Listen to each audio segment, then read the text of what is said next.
Ekspresi wajah Rangga terlihat aneh seperti orang hendak muntah saat melihat Bu Erni yang sedang membersihkan kotoran anaknya. "Anu Bu, kok titiknya kecil ya?" tanya Rangga dengan polosnya. "Kamu pikir ini punya kamu, besar seperti belalai gajah," sahut Pak Diman yang duduk di sofa kamar Rangga. Bu Erni tertawa, begitu juga dengan Bu Hesti yang saat ini sedang menyuapi kasih makan. "Aku heran sama Mas Rangga, tidur di samping anaknya aja gak mau," ujar Kasih heran. "Bukan gak mau sayang, Mas takut hilaf.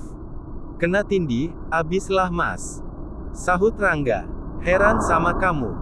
Gendong anak gak mau, tidur di samping anak takut. Maunya apa sih?" Bu Hesti pusing sendiri. Rangga hanya memanyunkan bibirnya lalu duduk di samping istrinya. "Gantian, suapin istri kamu," ujar Bu Hesti. "Mamah mau kemana?" tanya Rangga. "Nyuci baju anak kamu. Pilih mana, nyuapin makan atau nyuci baju?" Bu Hesti memberi pilihan. "Gak deh, aku nyuapin istri tercinta aja." Ingin rasanya Bu Hesti menendang anaknya ini. Memang ada pembantu tapi Bu Hesti ingin melakukan sendiri demi sang cucu kesayangan. "Masih sakit gak tempenya?" tanya Rangga dengan suara pelan. "Enggak sih, rasanya lega aja udah melahirkan. Mas lihat dengan jelas loh. Lebar, kok bisa ya?" "Aduh Mas, jangan tanya aku. Aku juga gak tahu. Segini loh," ujar Rangga yang mengukur dengan tangannya. "Hufet." Kasih menghembuskan nafas kasar. "Mas, bisa-bisanya membahas hal seperti itu." "Iya, gak dibahas deh. Ini, obatnya diminum dulu." Bu Erni tersenyum melihat Rangga yang begitu baik memperlakukan anaknya. Terlebih lagi kedua mertua Kasih juga baik pada anaknya. "Rangga, ayo belajar menggendong anakmu," ujar Bu Erni. "Aduh, gak deh Bu. Aku takut, kalau jatuh gimana?" "Mas, kamu itu papahnya loh." "Ya mau gimana lagi, Mas beneran takut." "Ya udah, jangan dipaksa. Nanti belajar pelan-pelan."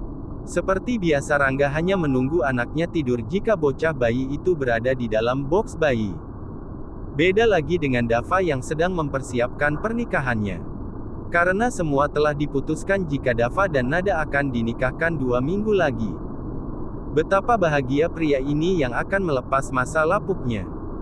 Karyawan di perusahaan mendadak heboh saat mereka dapat undangan pernikahan dari Dava, terutama Vivi sang sekretaris Pak Diman yang ternyata selama ini diam-diam menyukai Dava.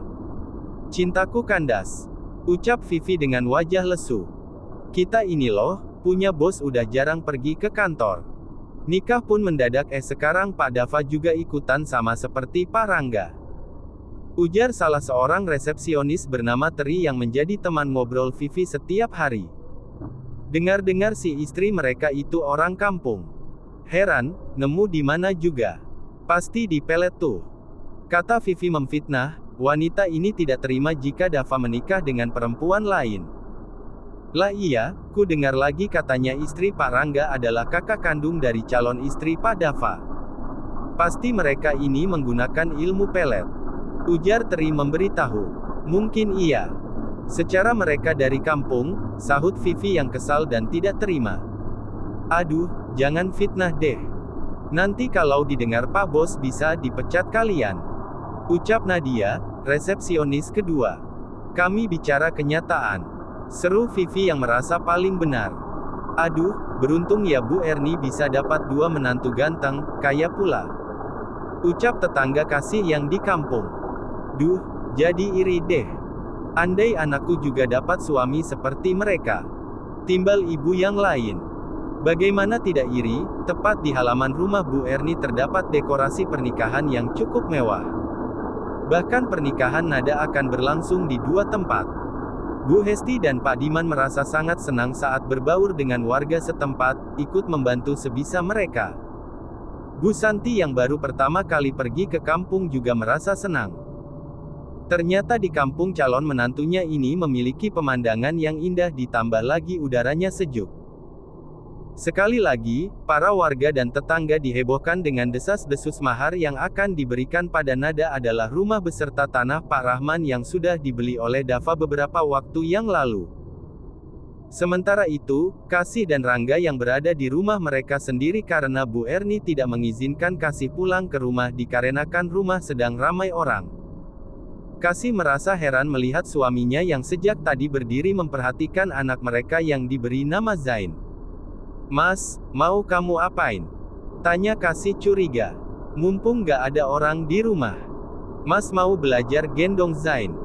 Bantuin dong sayang." "Oh, iya mas. Sebentar." Dengan sangat hati-hati Kasih memindahkan anaknya yang sedang tidur ke dalam gendong Rangga. "Coba jalan dari sini ke ranjang," ujar Kasih. "Kalau jatuh gimana?" "Enggak, coba dulu." Perlahan-lahan Rangga mulai melangkahkan kakinya menuju ranjang. Seumur hidup baru sekarang pria ini menggendong bayi. Mas bisa loh," ucap Rangga senang. "Coba tidurin." Dengan hati-hati Rangga meletakkan anaknya ke atas tempat tidur. "Nah, itu bisa. Gak usah takut mas, nanti dibilang pembaca kamu lebay loh." "Yiye, gak lebay loh. Namanya juga takut mau gimana lagi. Aku mau ke kamar mandi sebentar, tolong dijaga." "Iya, cepat." Bergegas Kasih pergi ke kamar mandi. Sebenarnya ia merasa was-was meninggalkan anaknya bersama dengan Rangga. "Duh, mirip banget sama aku. Hasil mandi keringat tiap malam ternyata jadinya seperti ini," ucap Rangga lalu tertawa. "Bahasamu itu loh mas, kalau ada yang dengar gimana?" tegur Kasih dari depan pintu kamar mandi. "Gak ada orang, cuma kita berdua." Heran sama bayi, yang hamil mamahnya, yang susah makan tidur dan berat mamahnya. Sekali lahir kok mirip papahnya. Gak adil banget, gerutu Kasih. "Kualitas benih mas emang bagus. Tidak mengecewakan dan sesuai harapan. Sayang, setelah ini kita gak usah punya anak dulu." Bukannya menolak, tapi mas hanya ingin fokus memberikan kasih sayang pada Zain dulu. "Gimana menurutmu?" "Menurut apa kata suami aja. Lagian, biarkan aku beristirahat setahun 2 tahun dulu. Asal jangan burung mas aja yang disuruh istirahat," sahut Rangga dengan senyum lebarnya. "Jangan lupa ya mas, libur mas 26 hari lagi," ujar Kasih mengingatkan. "Hufet." Rangga menghembuskan nafas pelan.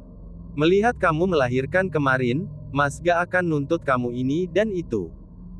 Ternyata memasukkan kepala lebih gampang daripada mengeluarkan kepala," ucap Rangga membuat istrinya tertawa. "Makanya, burung kamu ini direm-rem dong," ucap Kasih yang geram seraya meremas burung suaminya.